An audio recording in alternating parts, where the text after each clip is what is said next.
8h27 em ponto, começando mais uma live.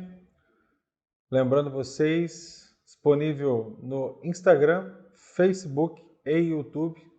Todos eles, para nos encontrar lá, para me achar lá, é só procurar por Matheus Amaral Master, Matheus com TH. E escolha qual que é a melhor plataforma para você estar acompanhando essa live com a gente. Bom, essa é a penúltima live dessa primeira leva de lives que a gente se propôs a fazer aí para divulgar um pouquinho de conteúdo e trocar um pouquinho de ideia com vocês a respeito do mundo da gastronomia, sob a ótica da gestão, sempre deixando isso bem claro. Meu propósito aqui é trocar experiências com vocês para tentar contribuir com a melhoria da ótica da gestão sobre o negócio de alimentação. Aí no seu bar, no seu restaurante, na sua hamburgueria, na sua pizzaria, na sua padaria, doceria, enfim. O meu propósito é sempre estar contribuindo aí com o incremento profissional e técnico na área de gestão dos empreendimentos gastronômicos. Bom, eu vou começar, pessoal, a live porque, novamente, eu falo que a gente sempre, eu sempre busco ser bem pontual, eu acho que isso é bastante importante, ainda mais quando a gente está falando de gestão. E no mais, também, dentro de alguns dias, esse material ele volta a ser disponibilizado nas 3 plataformas, tanto no YouTube, Facebook e Instagram. Então, o pessoal que for entrando aí durante a live vai se adaptando e vai pegando aí o fio da meada conosco. A nossa live de terça-feira ela abordou o tema de como formar um time campeão. A gente levantou ali oportunidades que a gente tem no nosso dia a dia para poder consolidar a ideia de um time campeão, de um time vencedor, de um time que trabalhe de forma sinérgica e aliado à nossa proposta de valores, a proposta de valores que o nosso restaurante, que o nosso empreendimento tem para fornecer para o nosso segmento de clientes. E hoje eu queria falar um pouquinho mais desse tema com vocês, mas agora abordando uma outra ótica. Eu queria que a gente pensasse levantando as principais problemáticas, os principais gargalos que a gente encontra na formação da nossa equipe.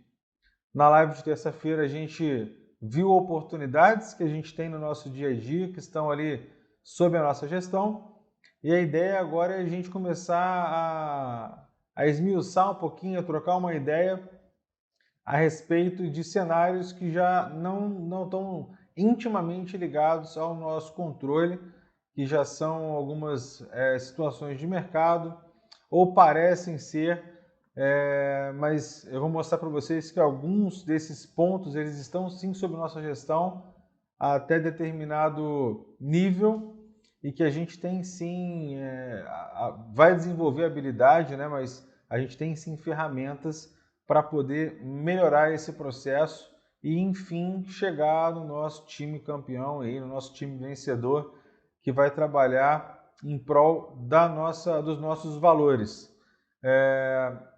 O primeiro ponto que é muito comum escutar de donos de restaurante, donos de bares e congêneres é que só tem gente ruim no mercado, só tem gente fraca no mercado. Eu ouço isso muito e eu discordo disso.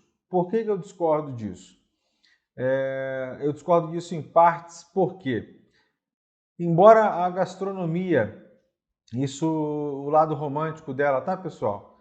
O lado dos realities, o lado glamouroso da gastronomia, ele esteja ganhando cada vez mais projeção. Infelizmente, o nosso mercado ele ainda é visto como subemprego. Ele ainda é visto como um emprego de entrada, ele ainda é um mercado que atrai a grande maioria dos profissionais pela necessidade. Esse é o principal fator que traz as empresas para trabalhar em restaurantes, em padarias, em operações gastronômicas em geral. Com isso, a gente acaba tendo aí uma barreira de entrada muito baixa. Isso é um fato, isso não é a opinião do Matheus. A gente tem um perfil de exigência de formação profissional muito baixo. Isso porque está inserido nesse contexto de subemprego. Então, como é um emprego que normalmente trabalha-se muito, os horários não são tão convidativos, a gente trabalha em pé por muitas horas, a gente enfrenta situações algumas vezes insalubres, cozinha quente, enfim, chapa quente, churrasqueira quente, e aquele cenário todo ele não é tão convidativo para que alguém entre ali por amor. Então, normalmente, a principal motivação que o pessoal tem para entrar para esse mercado de trabalho é a necessidade. Com isso, a gente baixa totalmente as nossas expectativas e aquilo que a gente tinha determinado como premissa para montar o nosso time campeão. Então, nesse ponto, eu tenho que concordar que parte dessa máxima de que só existe pessoas ruins, ela é justificável, porque a gente justamente não exige... Ô, boa noite, Josiane, tudo bem? A gente não exige tanto dos profissionais para entrarem no nosso nicho. Agora, em contrapartida, existem algumas ferramentas, alguns mecanismos, e eu digo ferramentas até sociais, tá, pessoal? Que a gente pode usar para tentar mitigar a incorrência aí de a gente ter funcionários ruins. E quando eu falo funcionários ruins, não é de uma forma pejorativa. Eu acho que você que está assistindo essa live, você que está assistindo esse conteúdo, entende o que eu estou falando. Não estou dizendo que quem entra na nossa cozinha sejam pessoas de má índole, sejam pessoas sem nenhum nível de cultura.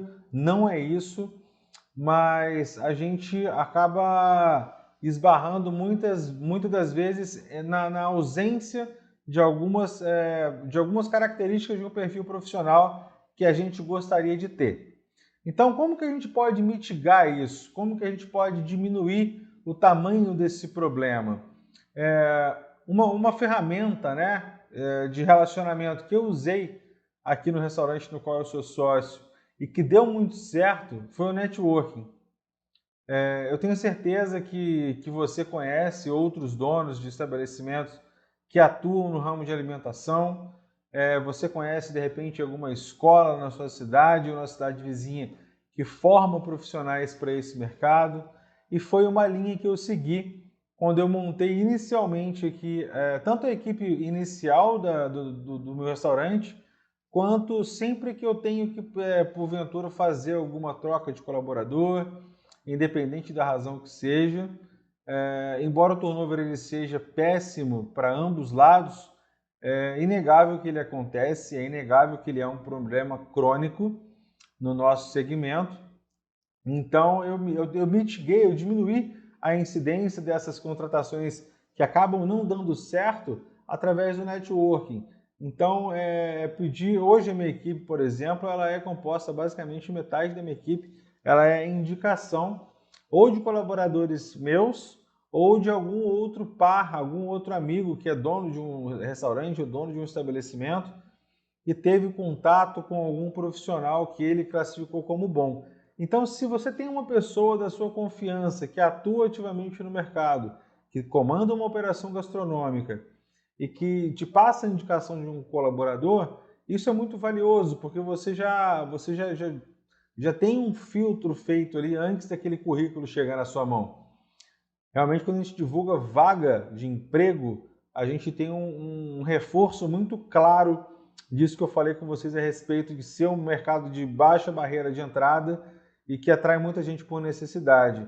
A minha cidade não é tão grande assim, mas são 250 mil habitantes aqui na minha cidade, mas ainda assim, sempre que eu divulgo alguma vaga, o número de currículos que eu recebo é imenso, e o número de currículos que atende a algumas premissas extremamente básicas é muito pequeno.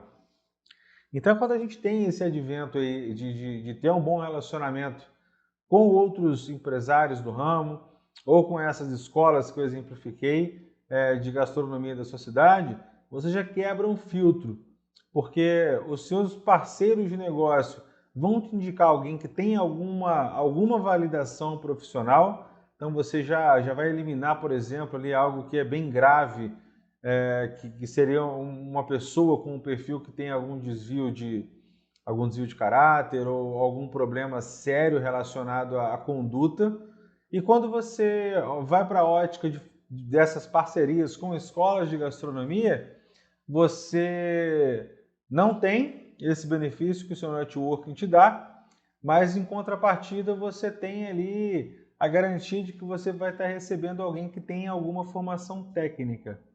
E isso, dependendo do seu negócio, pode ser uma vantagem. Para mim, eu sempre penso que profissional pronto não existe. Então, eu sempre falo isso com todos os candidatos e, posteriormente, com todos os meus colaboradores. Eu prefiro que você tenha vivência numa cozinha do que você tenha um curso da Le Cordon Bleu ou de qualquer outra escola de gastronomia pelo mundo. Porque o domínio de técnica ele é muito interessante, ele sempre vai agregar valor, ele vai agregar conhecimento para você, para a sua operação, e pode chegar a elevar a percepção de valor do seu cliente em determinado momento. Mas o que segura, o que retém ou o que promove o turnover dentro dos restaurantes e dos bares são as condições de trabalho. E quando eu falo em condição de trabalho, eu tô me referindo ao melhor restaurante em infraestrutura. Porque nesse melhor restaurante de infraestrutura que tem uma cozinha climatizada enfim, fornece calçados ergonômicos para os colaboradores, ainda assim é um trabalho que é muito duro. É um trabalho que não tem nada a ver com essa romantização que a gente vê exposta aí nos realities que passam na televisão, tanto aberta quanto fechada, sabe? A gente sempre vê aquele processo de finalização do prato, mas ninguém vê que para o aligot ficar pronto, alguém teve que descascar e cozinhar 20 quilos de batata. Então, assim, realmente é um trabalho difícil, é um trabalho que exige uma dedicação e uma paixão muito grande, mas que é um mercado extremamente amplo e que vai continuar sendo extremamente amplo. Uma outra ação que eu disse para vocês na última live e reforço aqui sobre essa nova ótica é que a gente precisa saber o que a gente está procurando. Na última live eu toquei nesse tema quando eu disse que a gente precisa conhecer a nossa operação. Você precisa saber exatamente o que você está procurando para a sua equipe. Qual é o perfil de profissional que você está procurando? Se a sua cozinha, se a sua proposta de valor, ela exige um conhecimento técnico extremamente elevado, ela exige que o colaborador ele tenha ali um domínio sobre o controle de determinadas técnicas, de determinados equipamentos, não adianta você pegar alguém que tem experiência, mas experiência numa escola de gastronomia antiga, que não tem contato, não tem vivência com isso. Então, você não saber contratar também não é uma justificativa para a gente reforçar o conceito de que só tem gente ruim no mercado. Porque isso é uma inverdade. Existem muitas pessoas boas, mas que não são bem alocadas nas suas funções, ou que não têm as suas funções muito bem desenhadas. E isso gera um efeito dominó, isso é um efeito cascata. Se eu não sei contratar ou não sei alocar aquele recurso da melhor forma, eu vou ser tendencioso a pensar que aquele colaborador é ruim, quando na verdade o erro está na minha programação, está na minha... Voltando para o plano de negócio, está na minha determinação das minhas atividades-chave e fazendo uma correlação direta disso com o meu cliente interno. Então, se eu tenho uma pessoa que é boa salgadeira, poxa, eu vou deixar ela no pré-preparo para que ela faça os meus salgados. Ela já tem a desenvoltura tanto de trabalho manual quanto técnica para poder fazer aquilo.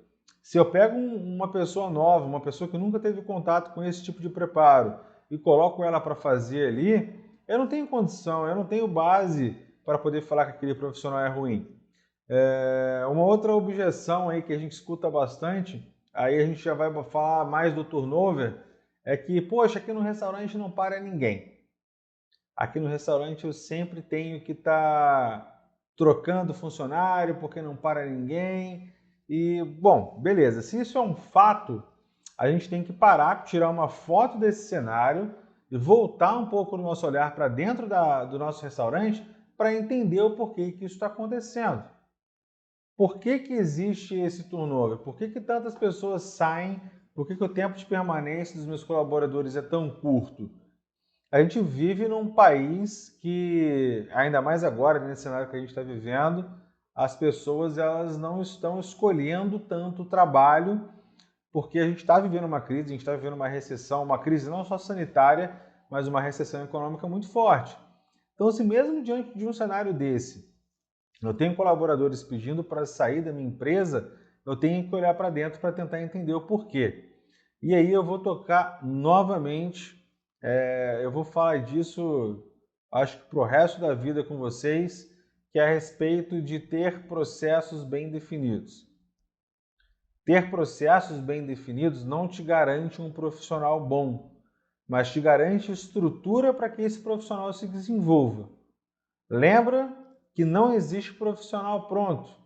Você tem ali, você tem uma infraestrutura mínima, você tem alguma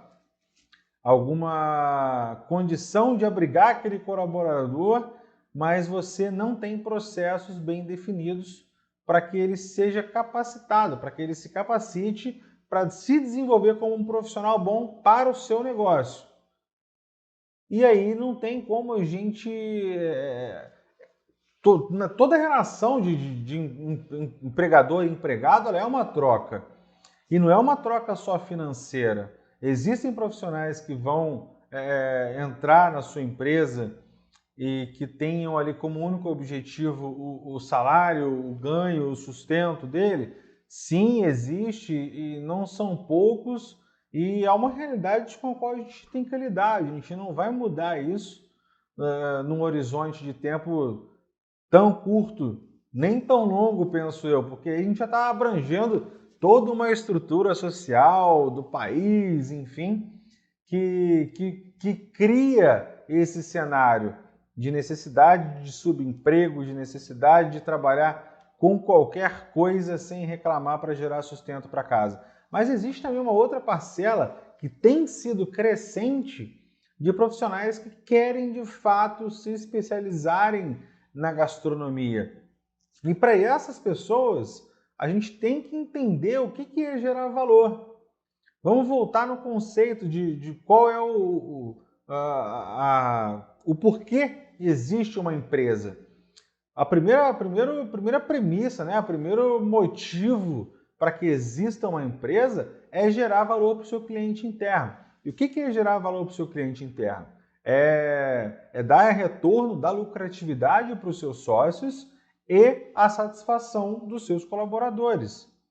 Então a gente precisa entender também qual que é o valor que está sendo gerado internamente para o nosso colaborador. A gente está dando algum instrumento para que ele trabalhe? Sabe, a sua cozinha, como é que é hoje? Você tem as fichas técnicas? Porque se toda vez que o colaborador tiver uma dúvida, ele tiver que chamar alguém para perguntar, talvez isso se torne chato para ele, talvez ele se sinta incomodado de fazer parte da sua equipe, porque ele comece a olhar para si como alguém ruim, ele começa a se enxergar como um profissional ruim, quando na verdade não é isso. Você não está fornecendo ferramenta para ele trabalhar. Mas aí a gente tem duas causas, né? Mas a gente tem um mesmo efeito, que é o turnover. E o turnover ele gera custo para você. Não só custo financeiro de uma eventual demissão, mas você tem você perde tempo, na verdade. E tempo a gente sabe que é dinheiro. Você tem que ressuprir aquela mão de obra e aquele rapaz ou aquela moça novos que vão entrar na sua equipe vão ter que passar por todo o processo de treinamento de novo. Nesse processo eles vão cometer erros. Alguns desses erros podem afetar a percepção de valor do seu cliente. Você vai ter perda de insumo durante esses erros. Você vai ter desperdício durante esses erros. Então, o turnover ele é sempre ruim para todos os lados. Além de processos bem definidos, a gente tem que analisar outras óticas também. Eu já mencionei aqui que existe sim e sempre vai existir, tá, pessoal? Quem entre no seu estabelecimento, quem faça parte da sua equipe, pensando ali nos benefícios financeiros que aquilo vai trazer para ele. Então eu entro pensando no salário, eu entro pensando no meu auxílio alimentação. Já vi de perto colaboradores que entravam porque é comum que num restaurante se ofereça refeição para os próprios colaboradores e a pessoa não tinha condição de se alimentar em casa. Então as refeições que aquela pessoa tinha no dia eram as refeições do trabalho. Como que você vai julgar essa pessoa como um profissional ruim sem analisar todo o contexto no qual ela e o nosso mercado estão inseridos? Então, um outro ponto de avaliação que a gente tem que fazer é como é que está a minha remuneração frente aos meus principais concorrentes. O que faz o colaborador trabalhar aqui? Necessidade por necessidade, existem milhares de restaurantes, bares, padarias, lanchonetes, hamburguerias, pizzarias na sua cidade, na minha cidade. Então tem sempre alguém precisando de trabalho, tem sempre alguém precisando de colaborador e tem sempre alguém precisando de trabalho. Então eu também tenho que gerar valor e ser atrativo para o meu colaborador. E às vezes a percepção de valor dele está intimamente ligada à remuneração e benefícios eventuais que você possa dar para ele. Então faça também essa avaliação. Olha para o mercado em volta, faça uma pesquisa de mercado. Isso é extremamente fácil de ser conduzido e de ser realizado. Alguns parceiros, inclusive, abrem alguns desses números sem nenhum tipo de restrição ou de problema e faça uma baliza e veja, poxa, de repente você está realmente com uma remuneração muito aquém da que o mercado está oferecendo.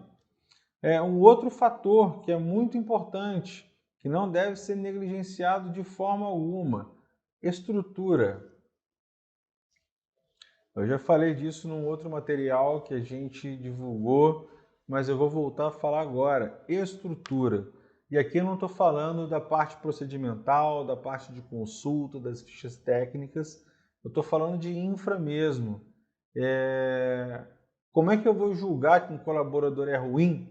Vamos pensar agora na pessoa que opera ali a broil, ou então a chapa de uma hamburgueria. Se eu tenho uma demanda de 50 hambúrgueres por hora e eu tenho uma chapa que não comporta esse fluxo de saída de pedido,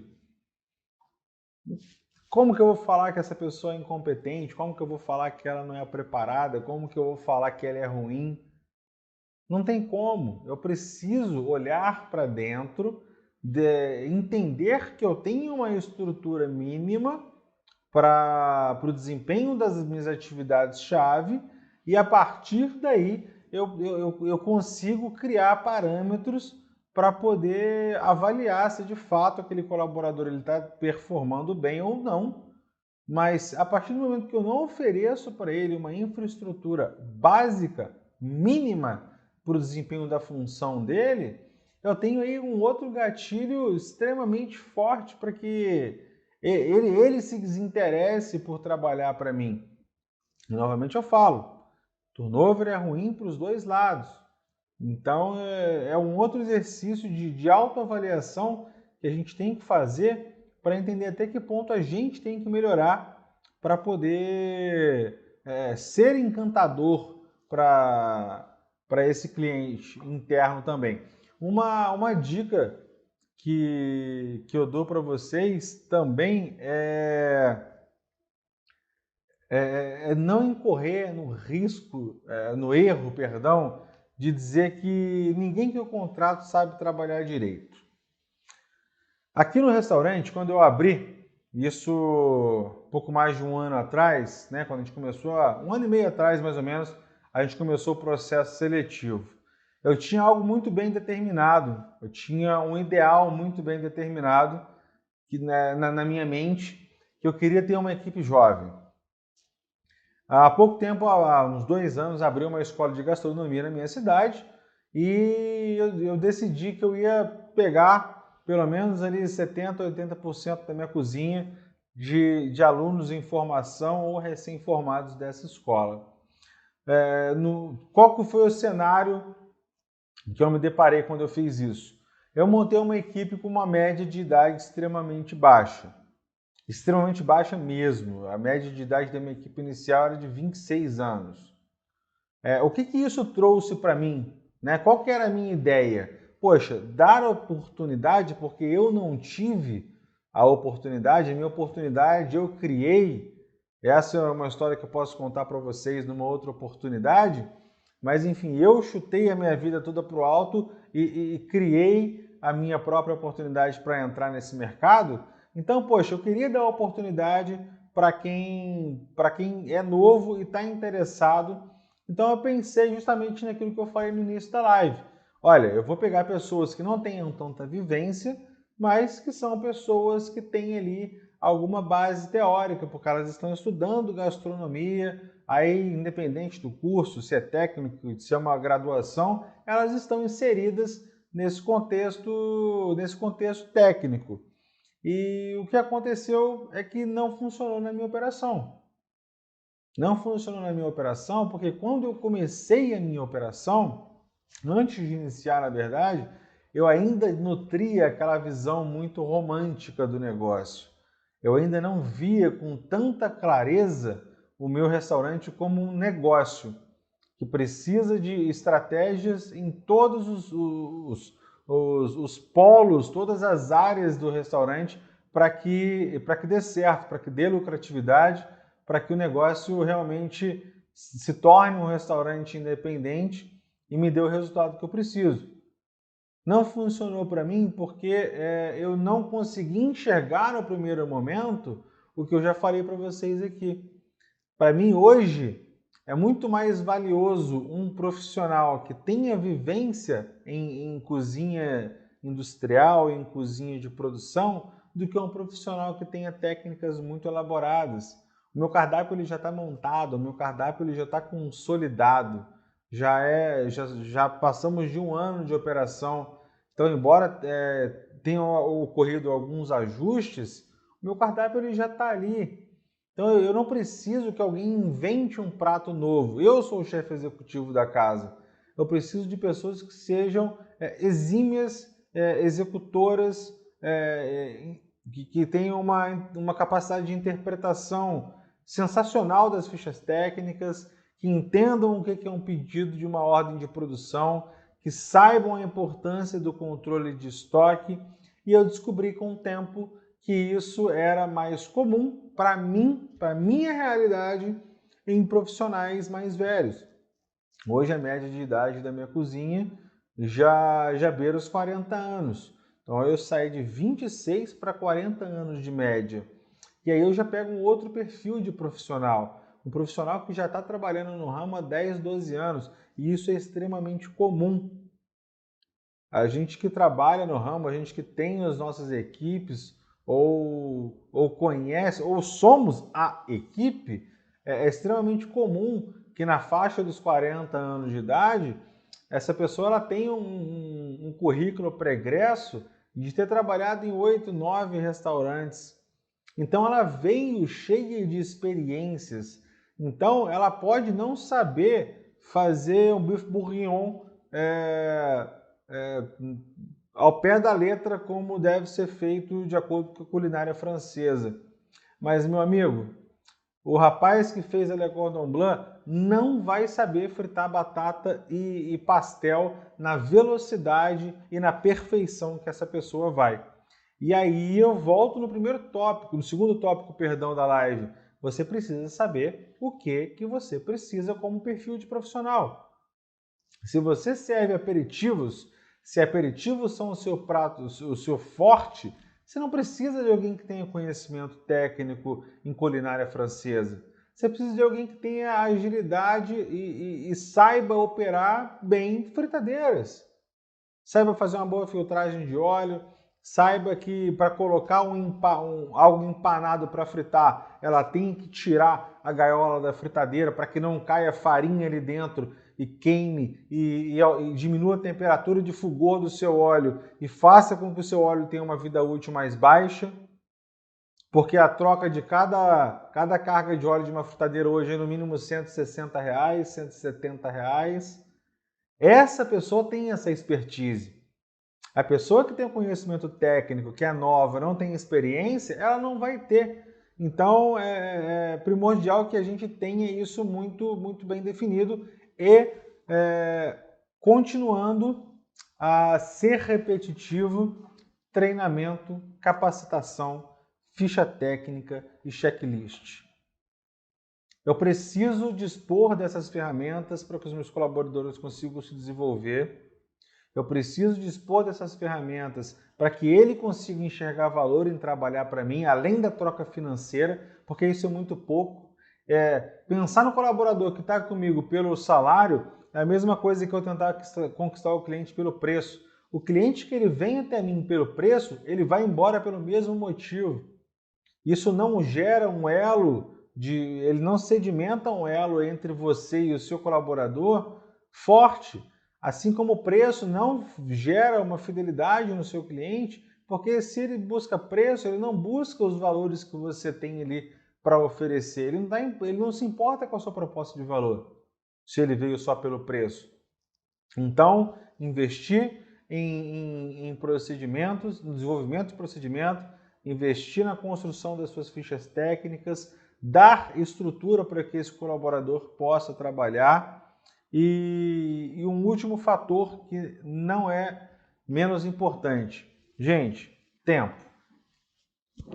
Todo profissional precisa de tempo para se desenvolver. E no nosso setor não é diferente.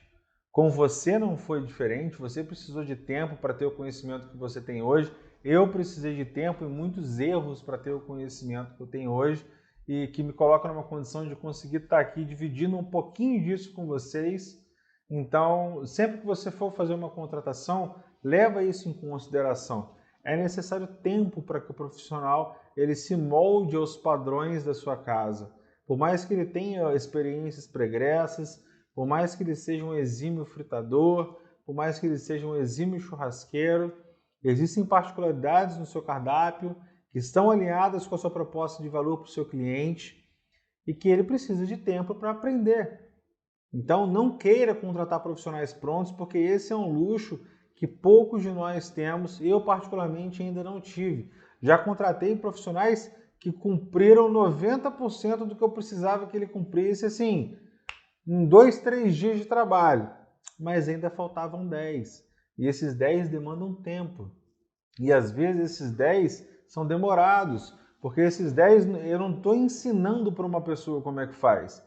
Eu estou quase que deletando a memória de toda a experiência pregressa que ela teve, que ela aprendeu a fazer de um jeito, para depois sim implantar a ideia que eu preciso que ela siga na minha casa para agregar o valor que eu preciso para o meu cliente. Entenderam? Captaram a mensagem? Eu espero muito que esse conteúdo tenha sido válido para vocês. É algo que eu acho que é muito importante. Eu acho que a gente negligencia muito a parte de gestão dos nossos colaboradores, do nosso capital intelectual, que é um ativo assim absurdo. Eu falei isso na última live e repito, nenhuma marca ela consegue segurar uma empresa, um restaurante rodando. Quem segura o restaurante rodando são os nossos colaboradores. Então vamos dar a devida atenção, vamos reformular um pouco o nosso conceito de que o mercado só dispõe de gente ruim e vamos olhar um pouquinho para dentro, vamos olhar um pouquinho para o nosso umbigo e vamos ver se a gente está sabendo contratar, se a gente está dando estrutura suficiente para que essa pessoa desempenhe a função dela com a qualidade que a gente precisa que ela desempenhe. Depois de fazer essa autoanálise, aí a gente começa a repensar as nossas técnicas de contratação, repensar as nossas propostas de valor. Beleza? Então é isso. Espero ter contribuído um pouquinho com vocês. Lembrando que, se você estiver assistindo a live no Insta, clica no coraçãozinho, porque isso ajuda muito. O Instagram, ele enxerga que o nosso conteúdo ele é relevante. Se você estiver assistindo essa live no nosso YouTube, não esqueça de se inscrever no canal e clicar ali no sininho de notificações. Se você estiver assistindo no Facebook, por favor, siga a nossa página, compartilhe esse conteúdo com quem você achar que pode se beneficiar também um pouco dessa troca de ideias que a gente teve para quebrar um pouco essa mística de que todo mundo que trabalha na cozinha é ruim, é difícil de se lidar, é problemático, porque isso não é verdade. E eu sou uma prova viva como gestor de que isso não é verdade. Só para finalizar, lembrando vocês que assim que a live terminar, ela sai do ar, mas já já ela volta para as 3 plataformas e você consegue ter acesso a esse material aí enquanto o mundo for mundo. Josi, obrigado, tá? Eu vi que você comentou aí que já aconteceu muito por aí. É uma realidade de todo mundo, todo o nosso mercado passa por isso em todo lugar do Brasil, mas espero que você tenha conseguido captar um pouquinho das ideias e consiga aplicar isso aí. Precisando de ajuda, estou aqui. Pessoal, é isso. Amanhã, mais uma live. E amanhã eu conto uma surpresinha para vocês aí, que vai ter uma live surpresa de um tema muito bacana, muito atual, que eu tenho certeza que vocês vão aproveitar bastante. Espero vocês amanhã, mesmo horário, 8h27, aqui no Instagram, aqui no Facebook e aqui no YouTube. Um abraço e até lá!